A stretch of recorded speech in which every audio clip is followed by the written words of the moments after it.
Welcome back, everyone. Um, Tonight's topic, communication, to me is pretty fundamental. And what can I hope to do in an hour? I mean, for some of you, that was you spent a whole major on it. I could probably do the whole course on it. I've done training programs over the years. And I probably could come to every one of your organizations and I could say, hey, we're going to do a management training program. And I'd say, meet in a group and come up with a list of your top 5 topics. And I would guarantee 100% that 1 or 2 is going to be communication on your list. In every organization, that word comes up. We have communication problems. Communication's a problem here. That's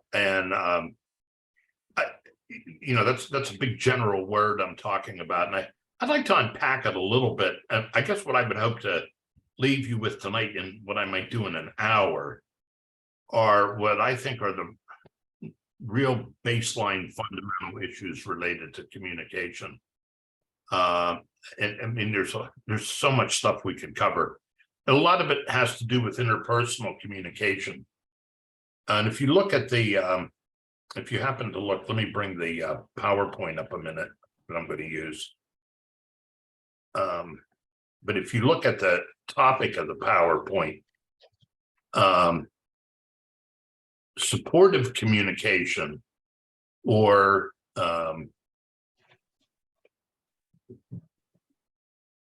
let me see if I can get the slide. Oh, there we are.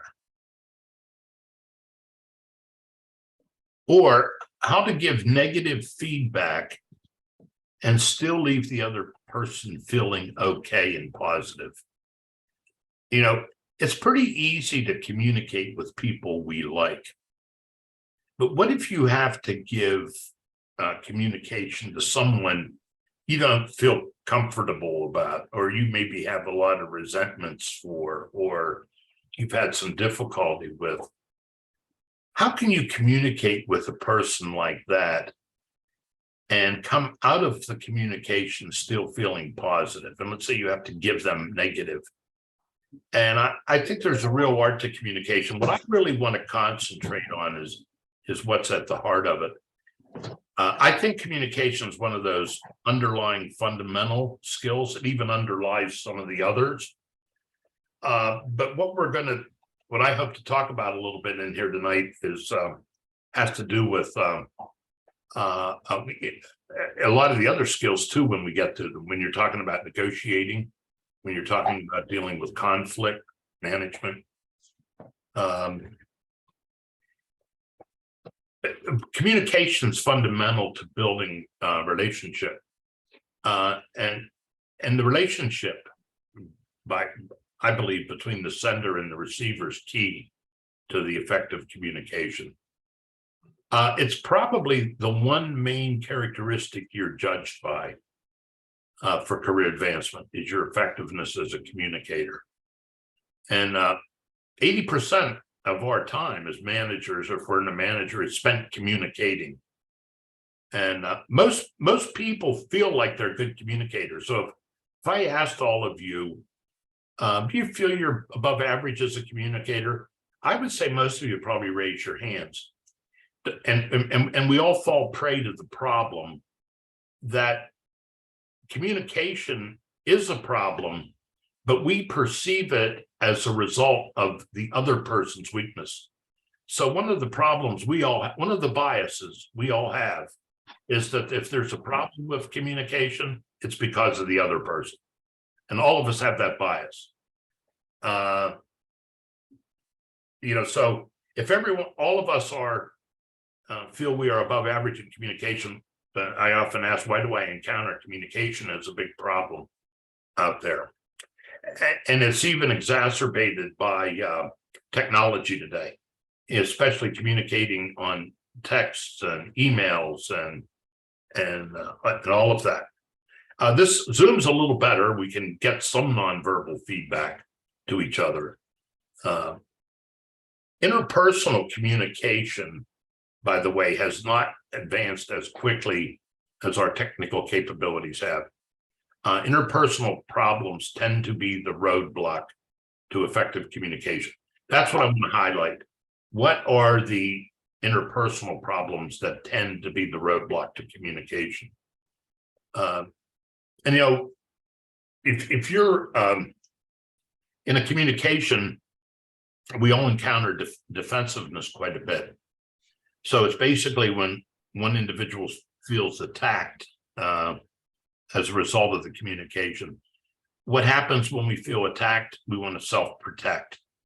And we spend a lot of time building a defense rather than listening. And, you know, a lot of times aggression, anger, avoidance happens. So remember in the first class, I talked about self-awareness. We want to cross that sensitive line. But when defensiveness happens, communication tends to break down. I mean, you might as well stop. So that's one thing that tends to happen as an obstacle. Another is disconfirmation. Sometimes we tend to beat ourselves up rather than become defensive. We begin to beat ourselves up, feel insignificant. Then what we try to do is build up our self-worth. That takes precedence. And we spend a lot of energy on that rather than on listening. So these are all kinds of reactions sometimes that become an obstacle to us getting good feedback. So a lot of times, you know, if I had time, I could really go into a lot of these. I wish I had number one is probably where I'm going to put a lot of my energy tonight, is the tendency to evaluate and judge. Carl Rogers, the great psychology, said that the greatest obstacle, the most fundamental obstacle to communication, is our tendency to evaluate and judge each other. Other things are poor listening, semantics, a lot of nonverbal kinds of things can get in the way, and inadequate feedback are some of the various barriers to the communication process. What I want to do to kind of get at this is kind of quickly go through a case with you, and I sent the first page. I don't know if you all had a chance to look at it. I'll put it up there again. But in this case, I'm gonna be using 3 words to look at this case, and they're assumptions, perceptions, and feelings. And what assumptions are, they're the values, attitudes, and beliefs that you have about how things should be in a situation. You all have ideas or assumptions that you make about how things should be. Most of you have assumptions about how you think I should behave as a teacher. I have all kinds of assumptions about how you should behave as students. You notice I'm using the word should.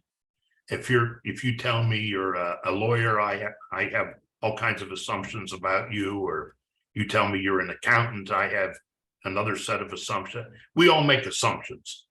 You tell me you're from Texas, I have assumptions, or you name it. Assumptions come in to just fill our lives. These are beliefs or attitudes that we have. And the word should is always there. So your assumptions are your beliefs about how things should be. Perception is what you actually see or hear, or otherwise perceive taking place, compared to what you think maybe should be occurring. All of us make presumptions. The key word there is what you actually see or hear. So in any communication process, perceptions are taking place. And then lastly, the third word I use in a communication is feelings. What are the emotive responses we have, or our reaction in a given situation? It's what you feel. And and your emotions generally are triggered by what you see happening. So your feelings are they're taking place in any communication process. So what I want to explore in this case is a few things with you, and I'm going to have you read it. There's the case. If you still have it when I send it to you, we can quickly read down through it again, and then I'm going to ask you a couple questions about it. Tom Ellery was the vice president of sales, Steve Watson, sales manager. Steve reported to a manager who reported to Tom. Tom, two rungs up on the organization chart, considered Steve one of the best managers. Tom, his name came up. He was looking for someone to take over this marketing services department. Okay, so that's part of it. And then the second paragraph goes into marketing services employed about 400 people. Position was one higher level, so it would offer Steve a promotion. Tom felt Steve was ideal for several reasons. People in both marketing and sales felt marketing had become unresponsive to sales division needs. It was a bottleneck, and Tom felt Steve's extensive experience would give him a clear idea of the kind of support the bar. So all around, Tom feels Steve's perfect. And then if you've read on, the department has an image problem, and Steve could correct it. It had developed a reputation, however, for being a place where people were assigned when they ceased being effective. And putting a comer like Steve in charge would go far in dispelling that image. Steve would get a lot of corporate exposure. So after consulting with the marketing VP, Tom sent Steve a copy of original memo. And in his email, he said in caps, "Are you interested? I think you're the best person for the job. Come by and let's talk about it." And then it says there, Tom was real pleased now that his division was finally strong enough to allow him the flexibility to offer one of the best men to another division. It had taken 3 years of identifying weak spots and moving strong new people like Steve into them to provide this luxury, and he planned to make the most of it. Okay, remember I said about assumptions? Okay, we said a little bit about Tom in there. And it's pretty clear that it says what Tom's assumptions are. Can anyone just jump in and here, let me stop share. I'm asking you, I'm going to ask you about Tom's assumptions, but let me jump in here. Anyone want to just shout out what assumptions Tom might be making? Even if you don't want to speak, you can throw them in chat. Tom, any assumptions Tom is making? He's assuming that Steve is displayed the characteristics to be ready for a promotion. Okay, he's assuming that. Yeah. That's great. That's identified. Anything else Tom's assuming? Tom's actually assuming that he can be a manager or a leader in a department when really what he's done is just sales, calling on customers and not actually leading a group of people. So Steve, based on what I heard, he's the man for the job. That's an assumption. Anything else he might be assuming? I think Tom might be assuming the strength of his own team, that he can even, let Steve go, so to speak, from his team. So how do you think Tom feels? It says there at the end how he feels. Delighted. Delighted. Okay, now I'll shift gears. Basically you've hit them. Tom's assuming this Steve's a great guy. He's the perfect job for cleaning up this shop. He's going to improve relations. Now, they didn't identify it in here, but you're Steve getting this. So you're Steve getting this email. What are some assumptions you might make as Steve? You're guessing at them. I would think that they'd be trying to push me out because with all of the points that they made about the marketing services team, it doesn't sound like a good place to be. Okay, so that's one possible scenario. They may be trying to push me out. All right. Any other assumptions Steve could have?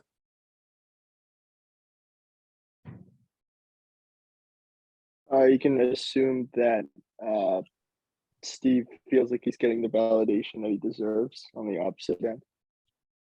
So you're saying, Jamie, that Steve might be assuming, hey, they're giving me the recognition I deserve. Is that what you're saying? Yep. Yeah. Exactly. There's a great opportunity for me. Anyone else? Have any thoughts? Or how do you think Steve feels? How about Jen's assumption? How do you think Steve feels? Jen, how do you think he would feel with the assumption you related? I mean, I think he would feel kind of questionable about going to Tom's office to talk about the opportunity.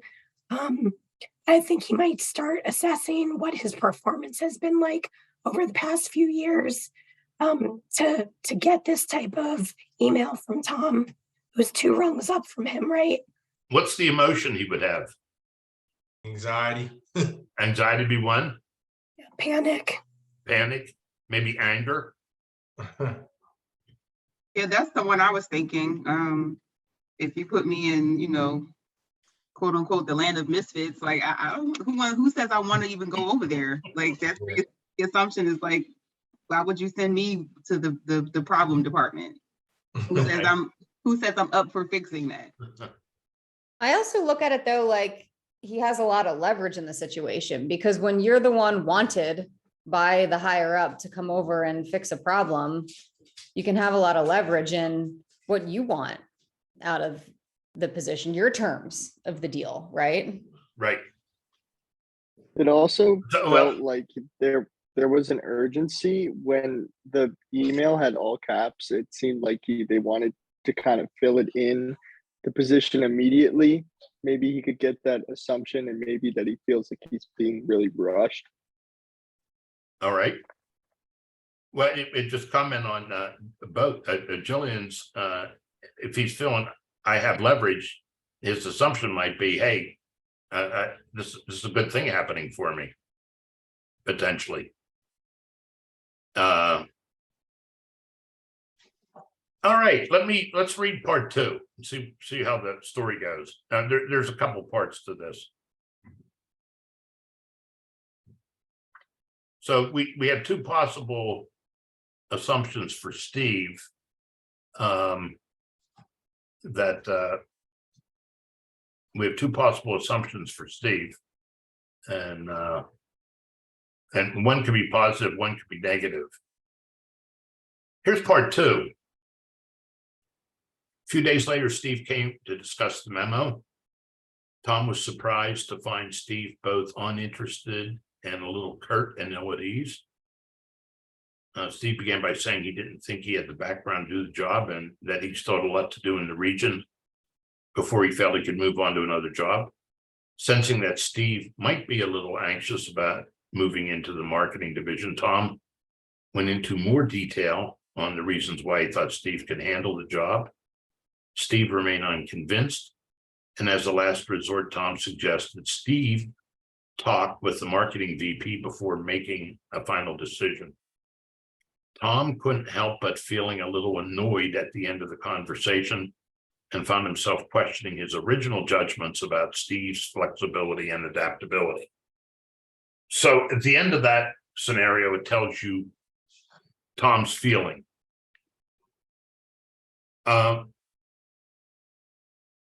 And it might give some indication of how which direction Steve's assumptions might have gone.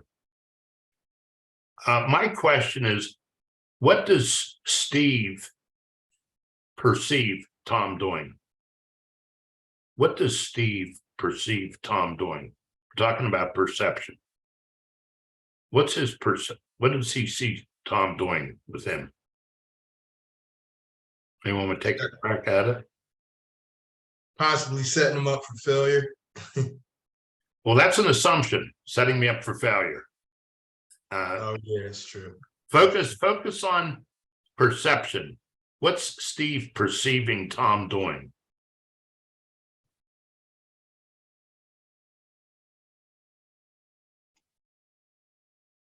It could be a perception of him being bullied into the new position. Okay, unpack the word bullying. What are the behaviors Tom's doing? Focus on his behavior a minute. It's it's the continual push. So it's like, okay, I say no. Well, let me further explain why you should. Okay, then talk to your marketing VP. Okay, so that's good. So you're focused, what you're doing is focusing on behavior. And that's you're perceiving the behavior, and the perception is, well, Tom doesn't, I said I wasn't interested, I don't think I'm ready. And Tom keeps saying, well, why don't you do this? Why don't you do that? Why don't you go talk to this person? Which might lead to Steve making an assumption he's pushing me, or maybe, as you say, Karen, he's bullying me. That's an assumption based on something you've observed. And that's I know I this what I'm doing here might feel a little picayune, but assumptions are drive us so much that it's important to unpack them.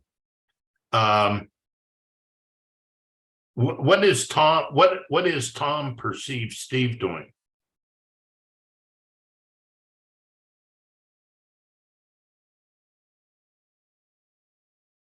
What's Tom's perception of Steve?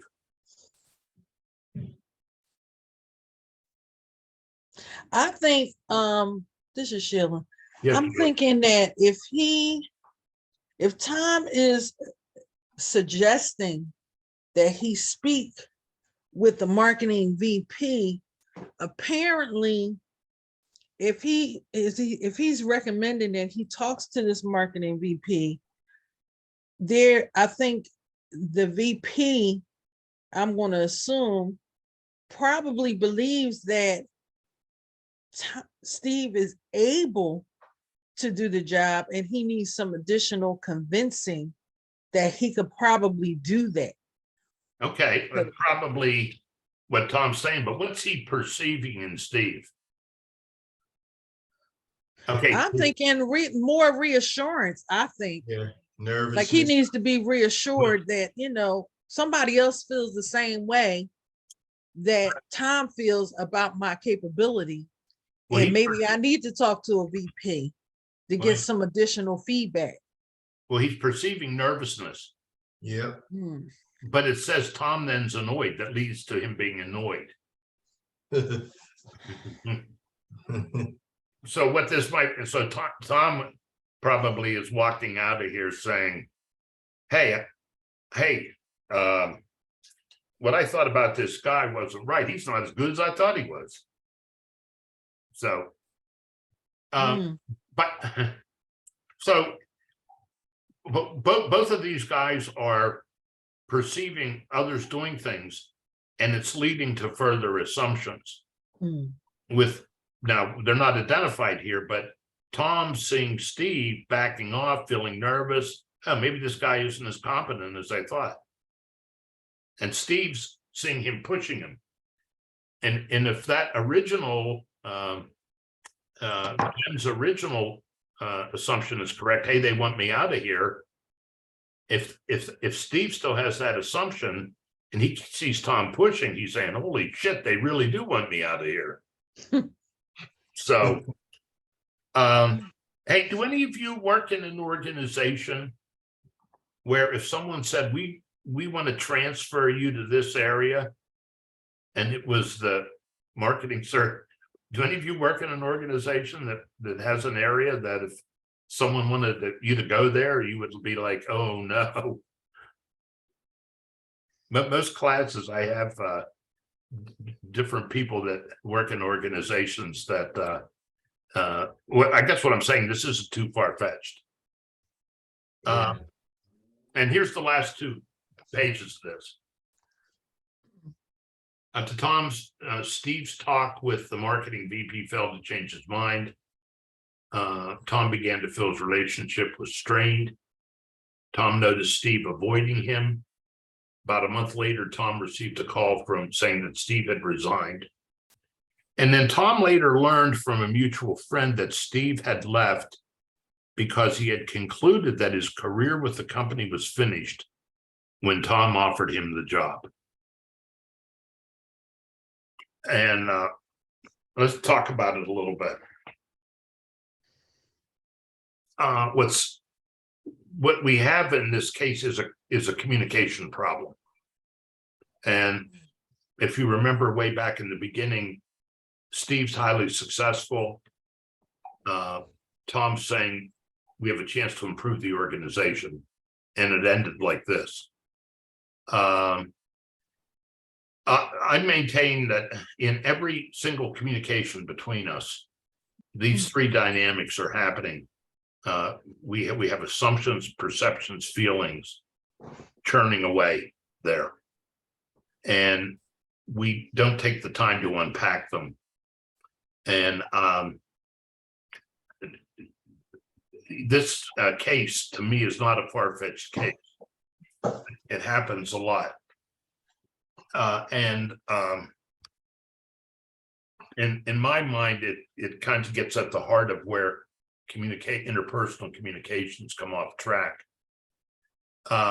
And what's difficult about it is these 3 dynamics are happening in every communication situation. The dynamics of the assumptions we bring, perceptions we make, and feelings we have. It's like the triangle awareness that we all have to be cognizant of: emotions, what's happening in our physical environment, and what's happening in our thinking.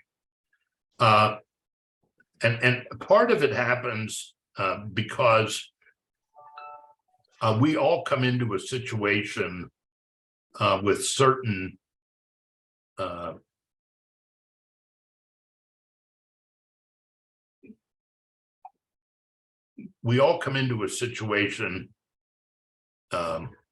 excuse me a minute, with certain assumptions about the process of communication. And let me talk about these a little bit. You and I all make certain assumptions about the process of communication. The real problem in this case is that Steve and Tom both had faulty assumptions about what was going on. And it came off track, way off track. Because these assumptions were never clarified. And when we go into a communication scenario, there are process assumptions that we have a tendency to believe that the other person perceives the situation the same as we do. Did you see this? Did you see that? Classic witnesses of some kind of a situation all have a different perception, but we all think others perceive it the way we do. Do you see how angry so-and-so was at this meeting? I didn't think he was angry. Whatever. We also assume that the other person has the same assumptions that I have. That's classically what Tom did. Tom was making the classic assumption that that Steve saw the situation the same way he did. And we also assume that what is taking place should be logical. If you look at this case, if you're looking at it from Steve's point of view, it was entirely logical if his original assumptions were correct. And everything he did was entirely logical. Everything Tom did was entirely logical, but only from his own point of view. Another one is that we assume the other person should feel the same way we do. What do you mean you don't love me? I love you. You have to love me. On and on and on. The other person has to experience the same feelings. And here's, to me, a biggie, that the communication process taking place has little or no relation to other events, or it doesn't have a past history. Every communication has a past history. So these assumptions are taking place, which cause the players not to check out things. And if you're having difficulties in communication at work, etc., I think it's important to try and unpack them using this process of what are some of our beliefs or assumptions going in? What feelings have been generated? What do I perceive taking place? And this process is happening instantaneously. And because of these process assumptions, we don't tend to check out. But let me just, I'll make these available to you, but let me show you a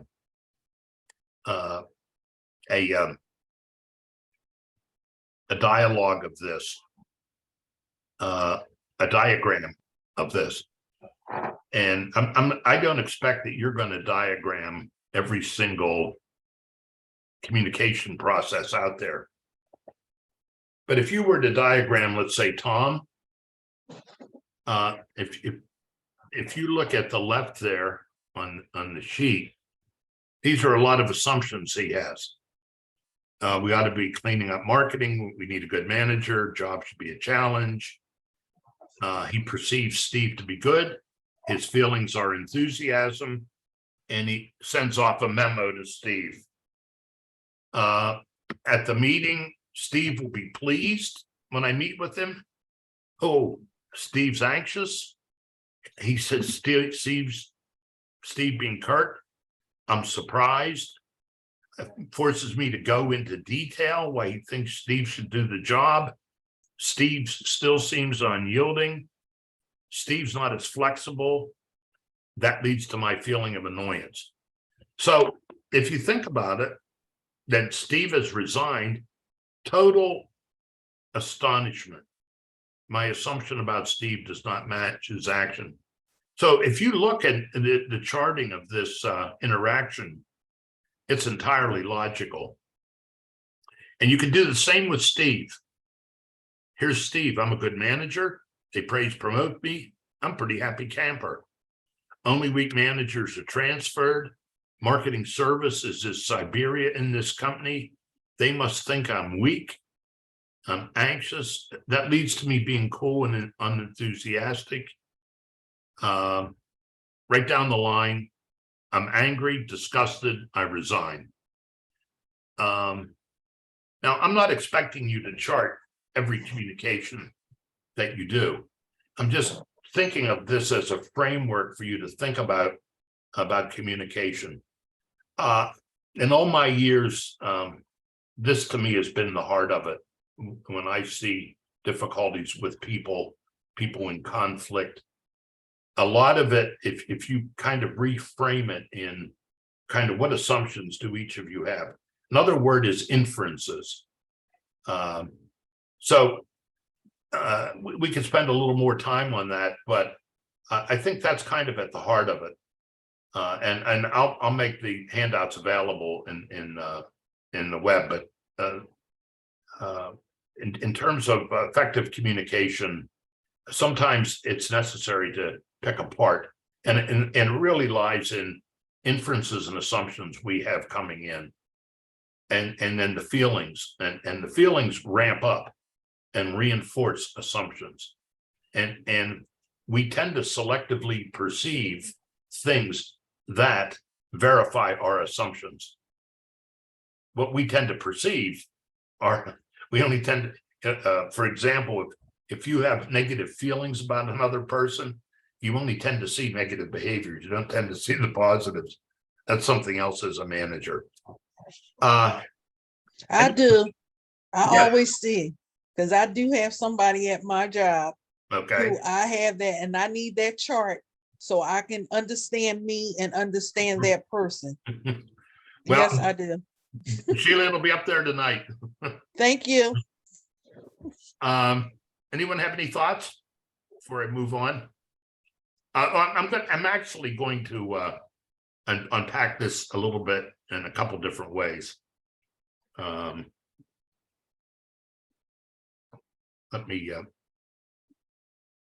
me move on.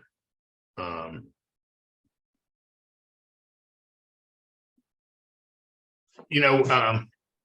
going to talk a little bit about the same thing with electronic messages. We're bombarded, with an overabundance of information. And no one puts rapid fire messages in a context. Effective interpretation and use of the info still depends on the relationship with the sender. I still believe that. We're bombarded, with messages. I believe this: to make the most of electronic communication requires learning to communicate better face to face. I still believe that. I haven't seen anything to change it. I've been living through Facebook and texts and emails and everything. But I still learning what communication means.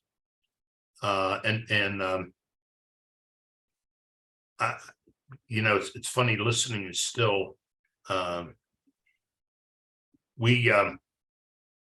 communication. There are four main ways we communicate: speaking, writing, reading, and listening.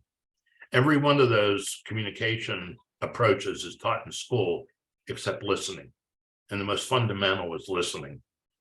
And I'll say more about that. In fact, the evaluation I gave you in the assignment, it really is focusing around, a big part of it is around the type of listener you are. I have taught a weekend course. It's kind of this course on steroids. We go 8 hours a day. But I've had people work on the skill of listening, and you can get some instantaneous results working on listening. I've had people come back and say people that worked for them were wondering if something happened to them just because they were working on that skill. Just unpacking this, on the next slide is an actual email from a CEO to all managers in his organization.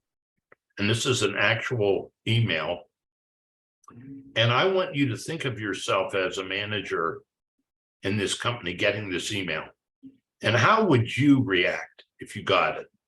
And what feelings would you have? Think of one or two words you might have that come to mind. We're going to do word association. As you read this email from a CEO, what one or two words would come to mind?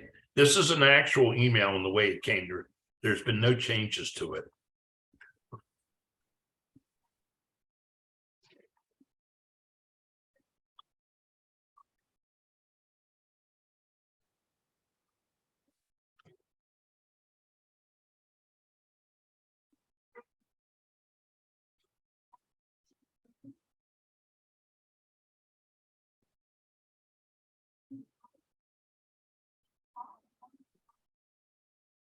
That is harsh.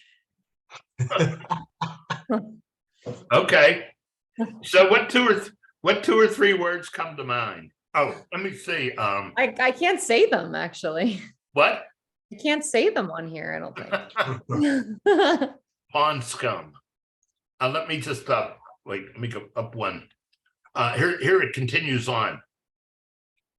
Never in my career have I allowed a team which worked for me to think they had a 40-hour job. I have allowed you to create a culture which is permitting this no longer. And then he went on to list 6 or 7 potential punishments, including laying off 5% of the staff. Hell will freeze over, he vowed before he would dole out more employee benefits. The parking lot would be his yardstick of success, he said. It should be substantially full at 7:30 a.m. and 6:30 p.m. on weekdays. and half full on Saturdays, and he ends up by saying, "You have 2 weeks," and he said, "TikTok." To which I'm saying, you have 2 weeks, TikTok. So what comes? Exactly. So what comes to mind? All right, what are some? You can put them in chat. What words come to mind? I would be embarrassed, I think is my big word, to even like work for someone like that. You would be what? Embarrassed. Okay. So you're embarrassed by this guy?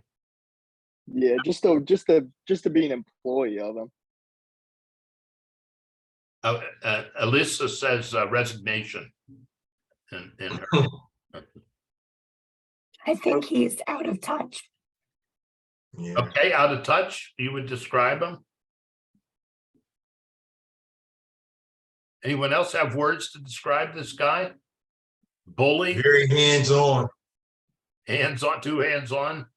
I would almost say it's like being blindsided, because when he made the statement that I have allowed this culture to continue and all of a sudden this is what needs to be done and done immediately. It's like, well, why didn't you say something a long time ago and let this problem fester? That's what, so blindsided for me. I'm also thinking of what is, when we talk about this culture, what's company culture versus management style or culture?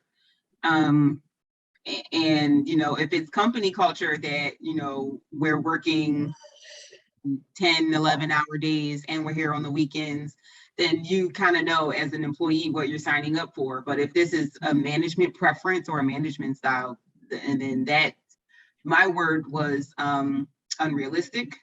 Okay, That's poor life work balance. Like I also am like Julian, I have a lot of words that you probably can't say on this call as well. But I also wonder though, like where this came from. Something had to happen to spark this to make it be so egregious and so forceful and like almost angry. Like, did he get in trouble from someone above him maybe, or her, or I don't know. It had to come from somewhere. It doesn't just all of a sudden happen. You don't just all of a sudden. okay. Yes. Well, he came in, he went on to say that he really wanted to light a fire. It's interesting. He is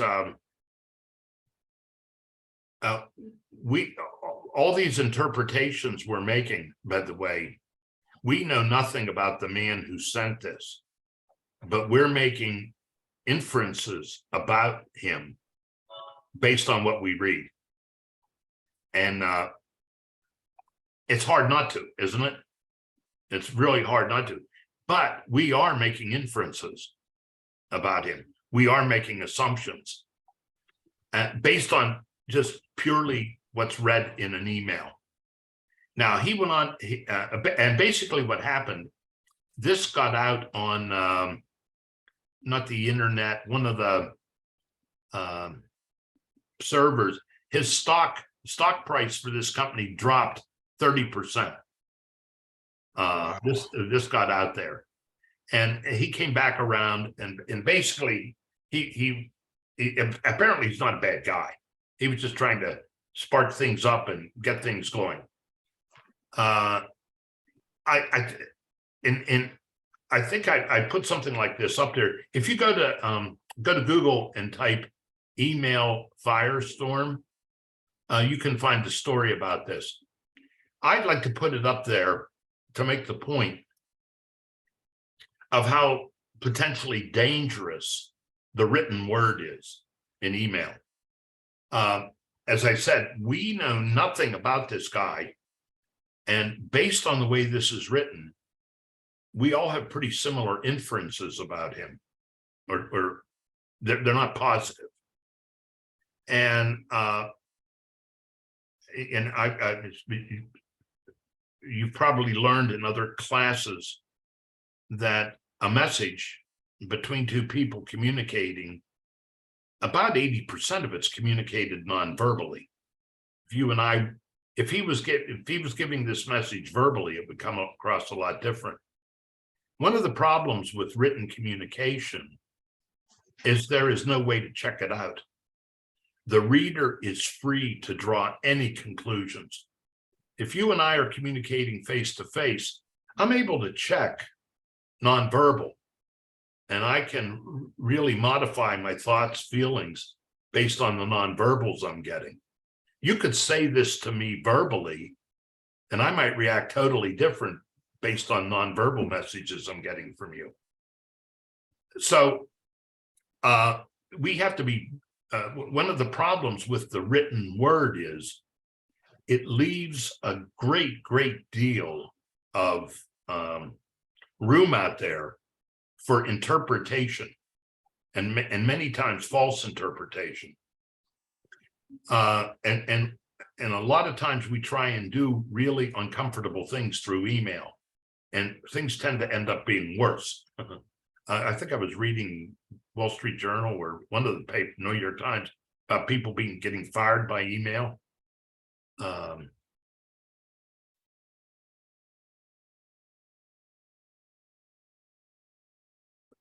Jen just made a point that you cannot define someone's tone in an email. There's one more I want to do.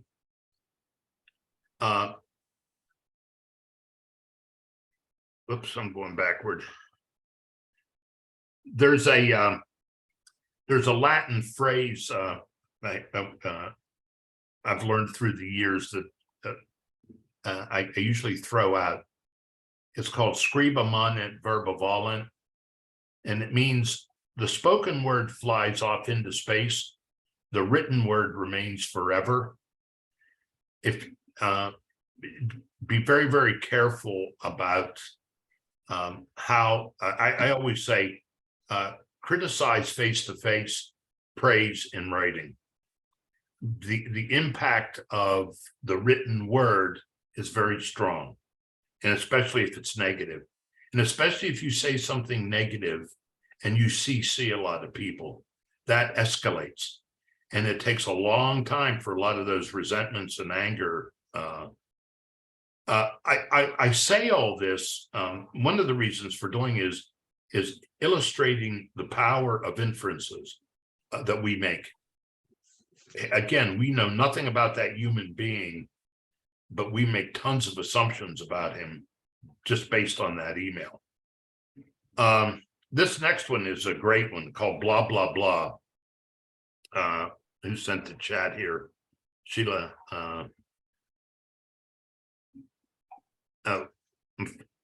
Blah, blah, blah. This appeared on NBC Nightly News, and we can follow along. And this is from, and these emails are exactly how they were written. Dear Attorney Kornman, at this time I am writing to inform you that I will not be accepting your offer. After careful consideration, I have come to the conclusion that the pay you are offering would neither fulfill me nor support the lifestyle I am living in light of the work I would be doing for you. I've decided instead to work for myself and reap 100% of the benefits I sow. Thank you for the interviews. Diana L. Abdallah, Esquire. Now, how does that sound to you? I feel like the last part is so unnecessary. Okay, a little bit arrogant, maybe. Anyone else? All right, yeah, a little bit. All right, now Diana got responded to by the attorney. You notice he's by her for, he calls her Diana and calls himself Will. And here's what he wrote. Given that you had 2 interviews, were offered and accepted the job, indeed, you had a definite start date, I'm surprised that you chose an email and a 9:30 p.m. voicemail message to convey this information to me. It smacks of immaturity and is quite unprofessional. Indeed, I did rely upon your acceptance by ordering stationery and business cards with your name, reformatting a computer, and setting up both internal and external emails for you here at the office. While I do not quarrel with your reasoning, I'm extremely disappointed in the way this played out. I sincerely wish you the best of luck in future endeavors. So what do you think about Will's response? Anyone? Also, I feel like unnecessary. I agree. Well, How look, would- I do Very feel like professional. there's a lesson to be learned in that it is an expense to hire people. And I don't know how old that first person was, and maybe they're unaware of expenses that come along with hiring. So sure, but I just feel like these are both very unnecessary. She could have easily said, or they could have easily said, you know, I know I accepted, you know, after careful consideration, this isn't going to be right for me. They could have framed it entirely different, and this could have gone much different. Well, how do you think he should have responded? I don't think he should have said any of all. Like- It was just extra, in my opinion. Yeah. I And think it- it should have been more of a thank you for, your time and Yeah. just bowed out gracefully on both And I ends. sincerely wish you the best of luck in your future endeavors. That could have been like 2 or 3 sentences. They could have Right. got all the rest of that out of there. I don't think that all the rest of that was necessary. Because it's kind of like you going to that person's level just Yeah. based on what they said to it was almost like, okay, I'm gonna zing you now. Well, Basically. what he said, it smacks of immaturity and is quite unprofessional. I think Yes. they both are mature. They're inference words, so he's judging her now. And I have a question about the nature of their relationship, because I mean, like you pointed out, I noticed in the first email, it was very like her addressing him was very formal, and she signed it very formally. And then when he signed it, he doesn't like use any of her titles. He doesn't use any of his titles. So I'm almost questioning, like, what do they know each other outside of applying for this position, where he feels more comfortable talking to her like this and expected a different response from her if she wasn't going to take the job? I think I would interpret it as a passive aggressive type of stuff. I think probably a normal course of the interview process, but I think you're right. It's kind of escalating. Well, it didn't end there. Oh, wow. This made NBC Nightly News or ABC. And to William A. Corman, RE, thank you. You notice there's no dear Will or anything. A real lawyer would have put the contract into writing and not exercised any such reliance until he did so. Again, thank you. So, Oh, it's getting petty now. but Out of Aaron, control. again, these are inferences run wild, assumptions, and then they're boiled in emotions, and then okay, but Will's not done either. So Will writes back, Diana, again, thank you. Thank you for the refresher course on contracts. This is not a bar exam question. You need to realize that this is a very small legal community, especially the criminal defense bar. Do you really want to start pissing off more experienced lawyers at this stage of your career? And then Diana's response is blah, blah, blah.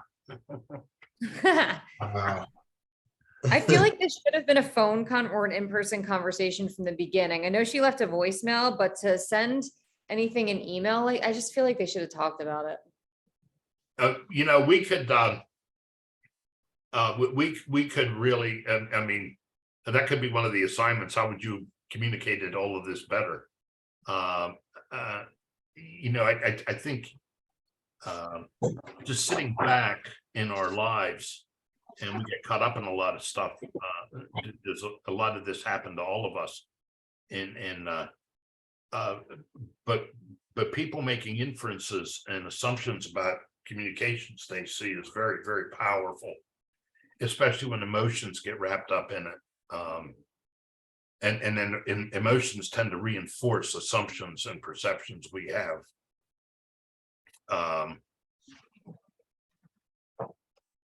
Let me just talk a little bit.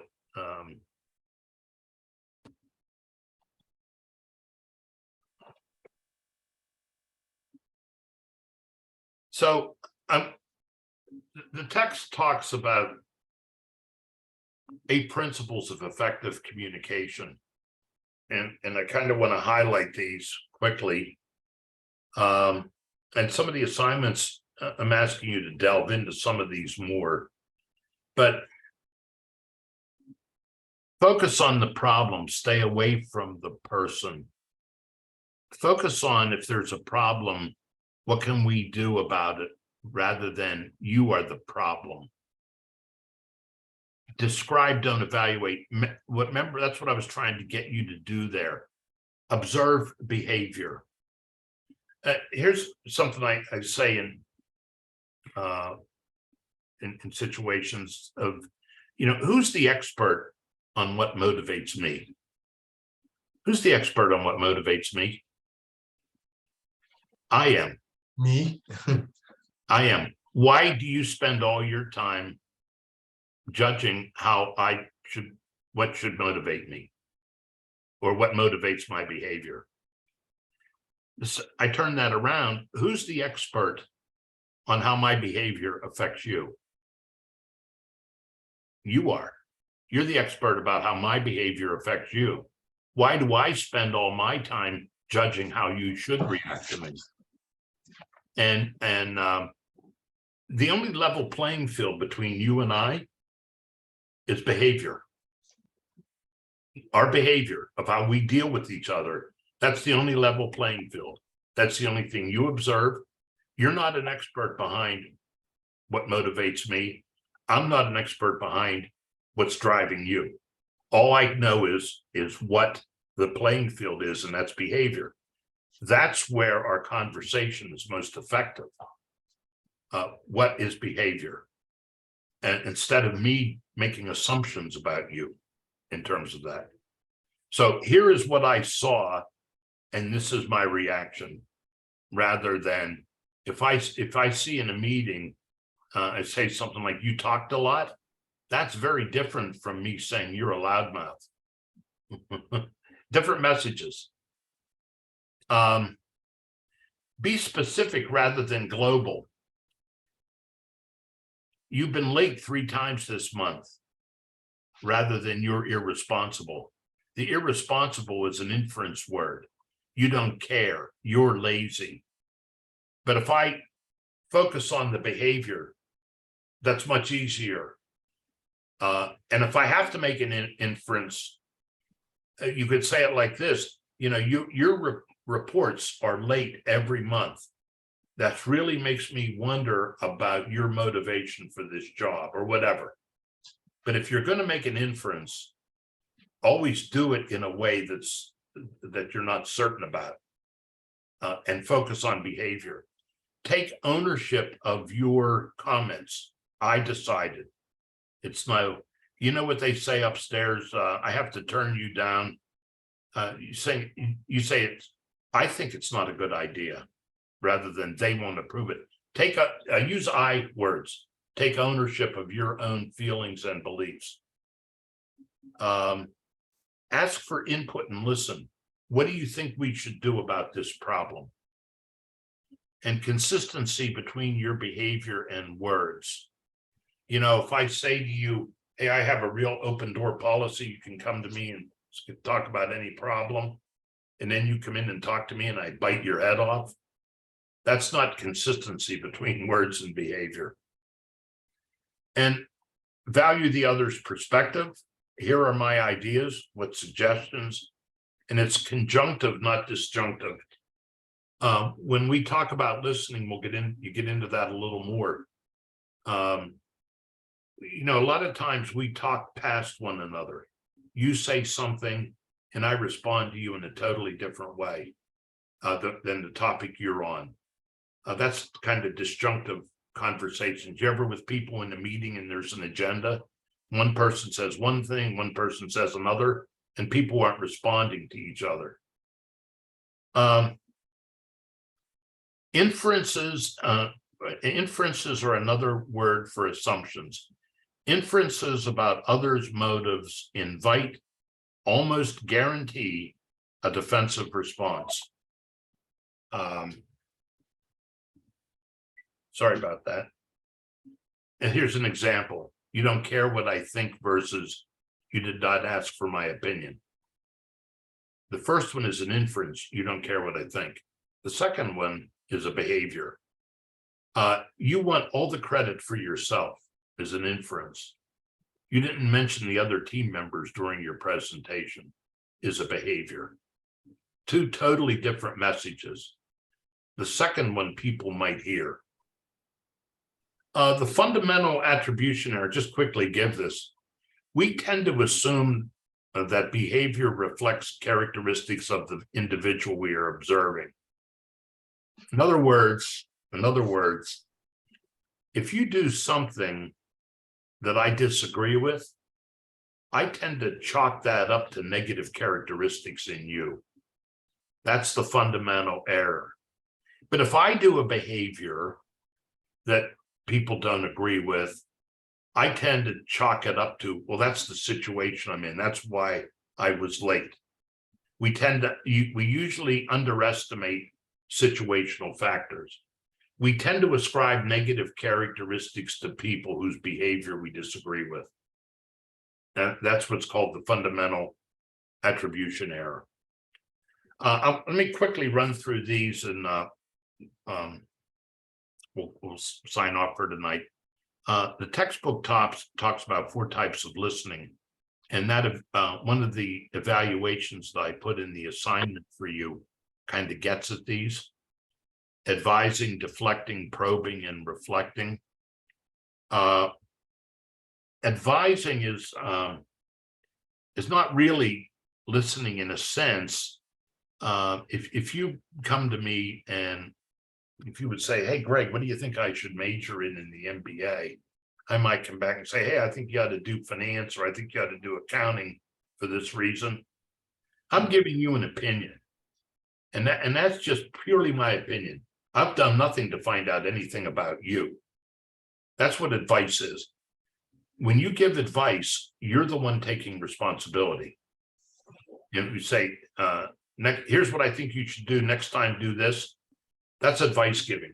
And sometimes if advice giving is necessary, but really when you're giving advice, the person giving the advice is the one directing the conversation. Deflecting, this changes the focus from the person's topic to your topic.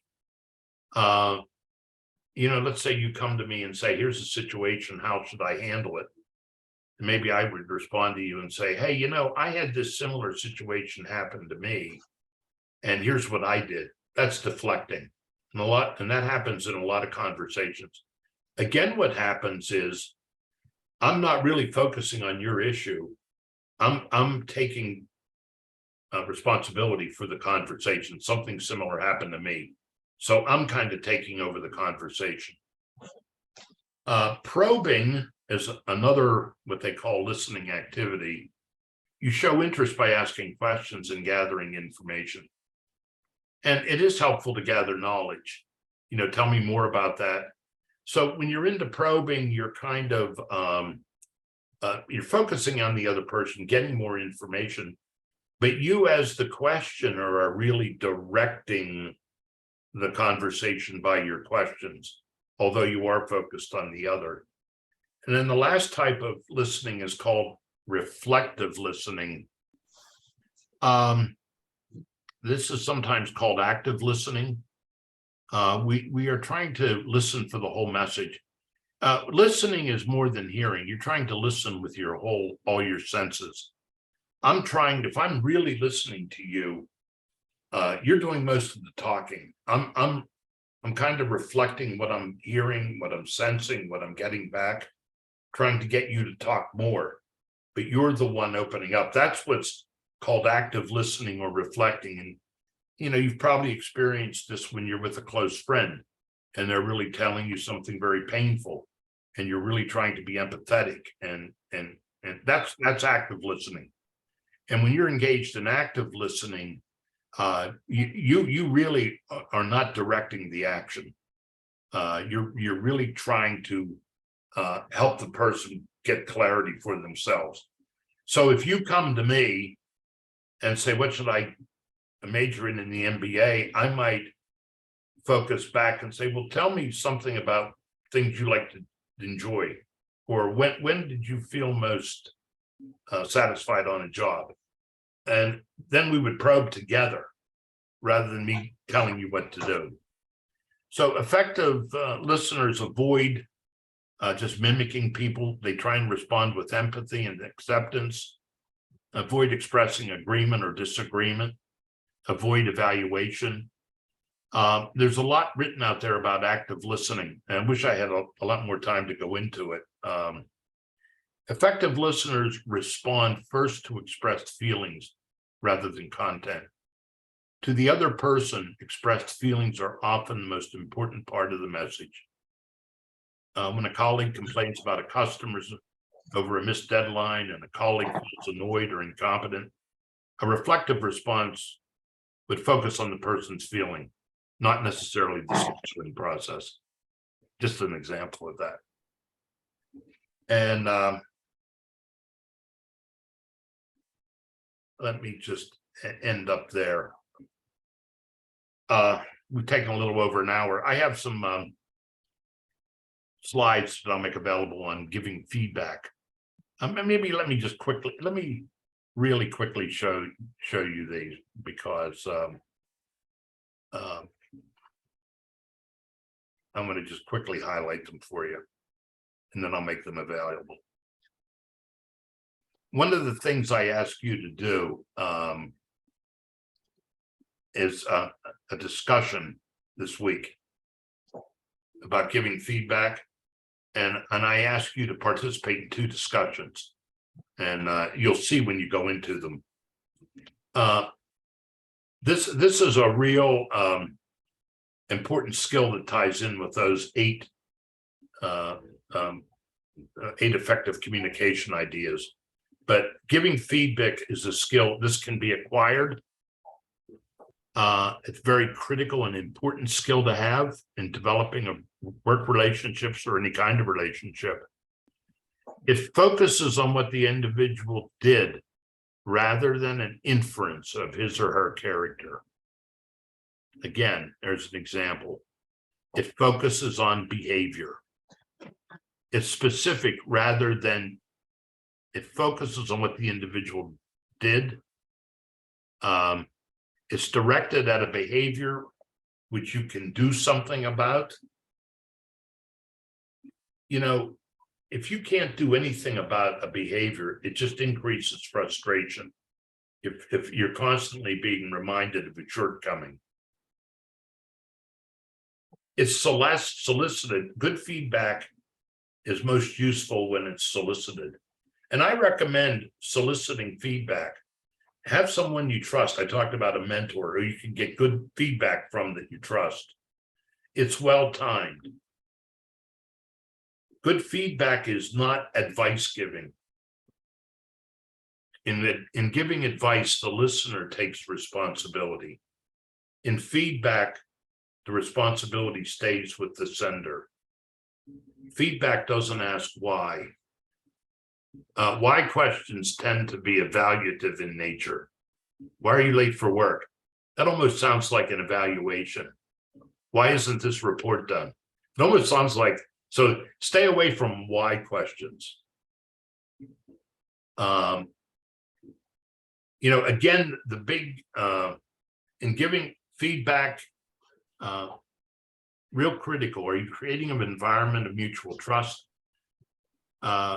Do you really want to help the person? And does that come across?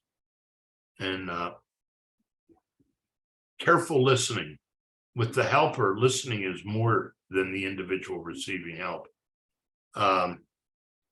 So those are just some thoughts on the feedback.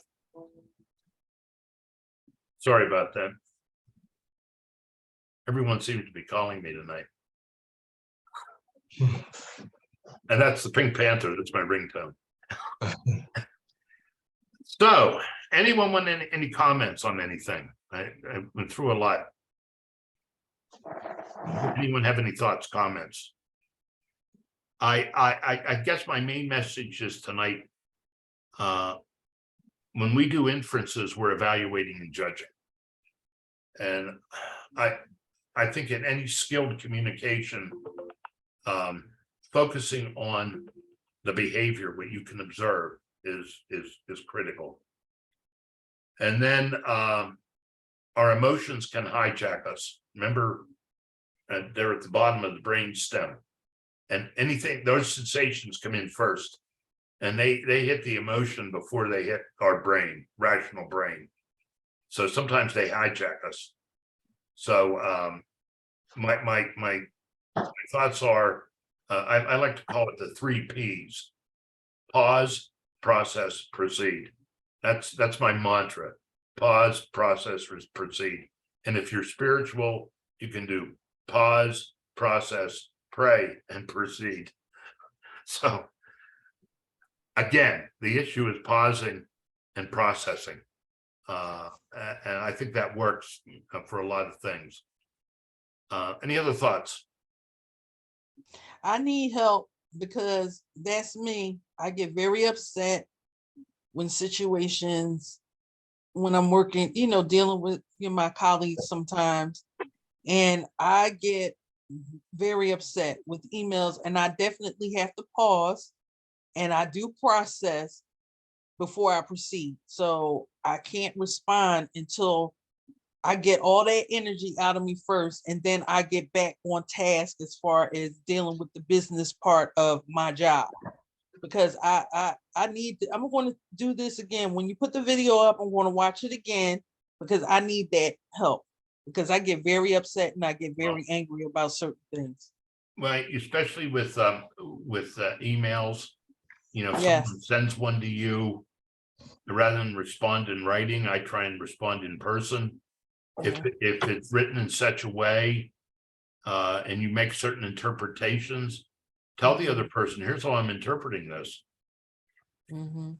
And again, boys, stay away from those inferential words, like the judging words. You're immature, you don't care, you don't work hard.